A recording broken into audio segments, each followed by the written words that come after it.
Good morning, Clark Brown here with the Alliance and with Restoration Advisors. Going to make a real quick video today just to get right to the point. I want you to please take time and watch this video, understand it, save it, use it in the future if you want to. It's merely my interpretation. The subject is the case where a contractor that's dealing with an insurance company, with an adjuster, is being told or challenged by the insurance company that the use of Xactimate is industry standard pricing and it should be used.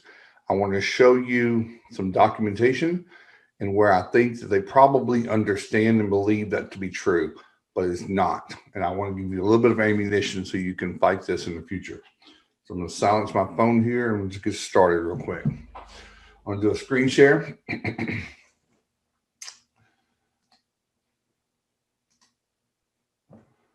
Okay, so my client today received an email back and forth with an insurance company. This is on a commercial loss, not large. They're just a typical challenging by a few $1,000s, saying, I agree with your scope, but your rate is too expensive. We're gonna smash that right now. So this is the document that this adjuster sent to my client, the contractor. And this is, you'll see here, 2018 pricing research methodology from Xactware. Okay, so I'm gonna zoom in here.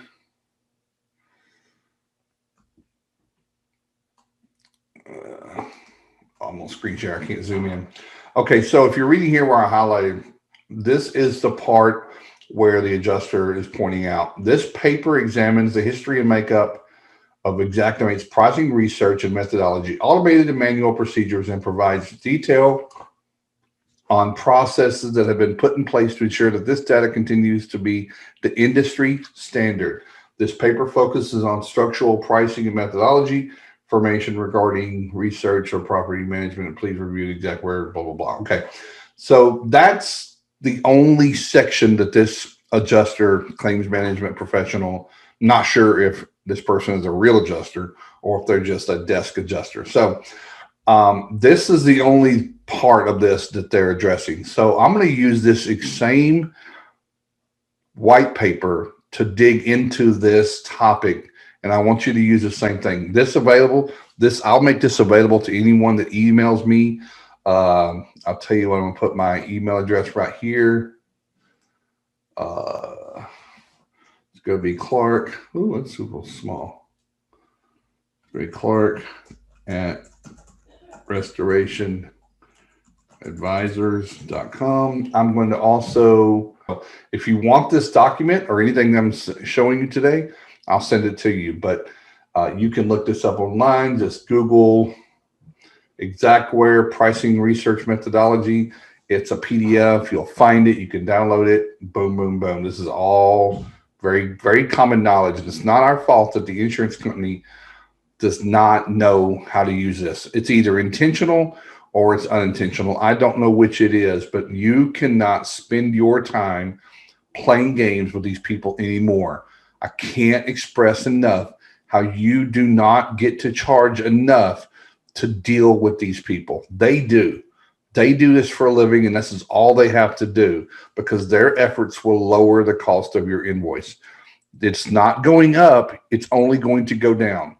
So stop wasting your time on it. I'm really, really serious about that. Down here, this is not too much. I did want to highlight this part. Xactware's pricing services team follows the same multi-tiered approach, blah, blah, blah, with more than 50,000 industry suppliers, contractors, and services across the continent. In addition, Xactware's recent transactions in the form of completed repair and remodeling estimates that have been submitted from live jobs in each market. Basically, I don't know many people that actually have said they've ever gotten a call from feedback from Xactware. I want you to know, and I'm going to go ahead and jump to the next slide. What they're talking about is their algorithm and their feedback. Their feedback through providing and uploading the estimates and invoices, or not invoices. Xactimate does not create invoices. It creates estimates. This is another paper, and this is can be found. I can send this to you, but I'm going to show you here parties that uploaded these estimates to Exact Analysis in 2016. Now, I know this is a little bit outdated, but I have no data to inspire me to believe that this is any different. What this means here is this pie chart shows the percentages in a pie graph of who and what parties uploaded their estimates. If you will see here, staff adjusters were 63%, independent adjusters were 26%, mitigation providers and contractors were 5 and 5, 10%. I think that contractors, maybe restoration, mitigation providers are fire, water, mitigation, emergency services. 5% of the 100% was provided from mitigation providers. What does that mean? That means that adjusters are providing the feedback, and you and I both can agree that they're not changing their prices. They are downloading what's in Xactimate right now, and this is what they push up. So what they're reporting is the same exact rates that have been current, and you can look this up if you use Xactimate. Pull the historical data on, say, 20 or 30 of your most common line items. You're going to see, in 10 years, you're going to see a flat line. In very, very few cases are you going to see any increase, and in some, you're surprisingly going to find a decrease in the prices from what we paid 10 years ago. Or charged. And we can all agree that rates have gone up for labor and materials and the cost of living, right? So it's not even keeping up with inflation. You can pull your own data from the Department of Labor in your area and identify what the inflation rates have been. That is easily attainable information. Therefore, you raise your prices that way. So what I've showed you was in 2016, again, no information, I have no reason to believe that this has actually changed because very few people upload every single one of their estimates. And if they do, if you do upload, if you decide to start uploading and trying to make an impact on the feedback, make sure that your price is higher and you've modified your price list, which you're allowed to do. You're actually encouraged to do in Exact way. Don't just feed the same number. You're not doing anything. You're telling them that I agree with this price and this is what it should be, which is why we're in a situation we're in. So back to the methodology. There we go. The 50,000 contractors or industry suppliers, contractors, and servicers across the continent. I don't know who that is. I'm sure they're not lying. I'm sure there is. But that means that 50,000 people are telling them, this is what I charge with Xactimate. And the reason they're telling them I don't charge more is because the insurance companies don't want to pay me for more, for me to have the least friction, for me to have to not fight the big bad carriers. I choose to be less profitable instead of fighting, and I don't modify my pricing. Okay. And then there's one other elephant in the room. Let's talk about vendor programs. You've got contractors that do work with the insurance companies on Contractor Connection, Nexus, Sedgwick. They're not allowed to change their rates. They're forced to use those pricing. So they're contributing. This is why TPAs and programs are instrumentally and directed to be dangerous to our industry. Go through here. Xactware Systems review nearly 20,000 market surveys of randomly selected contractors, suppliers, and service providers. I challenge each one of you, have you been called or contacted by Xactware before to be interviewed or to do a survey? Maybe that I've heard, I don't use Xactimate, but I'm doing this video, but I'm not a subscriber to Xactimate, never have been, never will be. But I will tell you that people tell me that the price of goods are actually pretty accurate, that they do a really good job of contacting all of the materials providers or raw materials providers, and they get a good, they keep up with that pretty well. We're talking more labor, and then of course ratio defaults. In addition, more than 40,000 estimates are returned to Xactware every month, either from feedback specifically sent by a user or by utilizing Xactware's assignment network. We've already talked about that. We talked about the 400,000 estimates are probably from program vendors. It is at least 95% other parties and not contractors. So that explains why that is. Okay, so we've talked about that. I want to come back to this market conditions. When this is, you can read this. This is talking about how they do it. Market conditions. What that means is every market's different. They get that. What about hurricanes? What about tornadoes? What about the storms and the surges and the cat events? Xactware cannot act and react fast enough with its feedback to capture what happened in Lake Charles. There'll be a lag effect.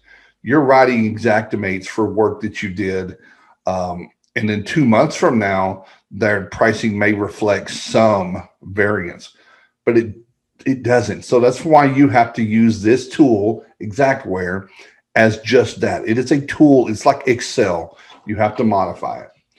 So in closing, and this is what I told my client, take all of this, do what they want to. First off, don't argue with the insurance companies. Just tell them, get your customers to have to prove this. The Xactware performs a random supply sample survey. I don't know how that works or if that's actually true, but this is important. Summary. This is the honey hole right here. And I'm going to read it. Xactware recognizes that individual costs required to repair or rebuild the structure can vary between structures due to difference in sizes, complexity, accessibility, and location. Additionally, prices charged by contractors and suppliers vary based on their company's side, overhead. Your overhead is going to be different based on the company you have. Do you do training? Do you have the right insurance? Do you market? Do you keep your trucks running or not? Right? Do you use the best equipment? Do you reinvest in your company? That's overhead, and that has to be passed along in your pricing and or perceived quality of work and level of service. If I do better than everybody else in my market, why on God's green earth would I charge the same thing as Chuck in the truck? Doesn't make sense, right? In the end, the correct price, this is it. In the end, the correct price for any job is based upon an agreement between the purchaser, the insured, and the provider, me, the contractor. The price which the purchaser is willing to pay and the provider is willing to work. That's all you need to know. It's between the buyer and the seller of any contract. You should be using a contract, by the way. You should be putting together a number with a not to exceed, if you will, or a budgeted number for what you see on your first assessment, and then supplement if you must, a change order, if you will. So I'm telling you this because I don't want you to spend any more time, your valuable, precious time, which is your commodity, on arguing with this futile point. Nothing's changed. These are the facts. This is how Xactware has positioned itself so that it would not be in trouble with the Federal Trade Commission for collusion. They cannot price fix. The insurance company, I say this all the time, if they want to force you or anyone else, if they tell the customer we're only going to pay what Xactimate says, that had better be in the policy language. There had better be decipherable text that says we will be able to dictate the price of the risk and the exposure that we have. It doesn't exist. That's why this whole system works and the appraisals happen and things like that. So I hope you use this information. Again, my email, and I'll put it on the screen here. It's clark@restorationadvisors.com. Email me. I'll drop you an email back and give you this documentation. But don't give them the energy anymore. Don't fight with them. Take care.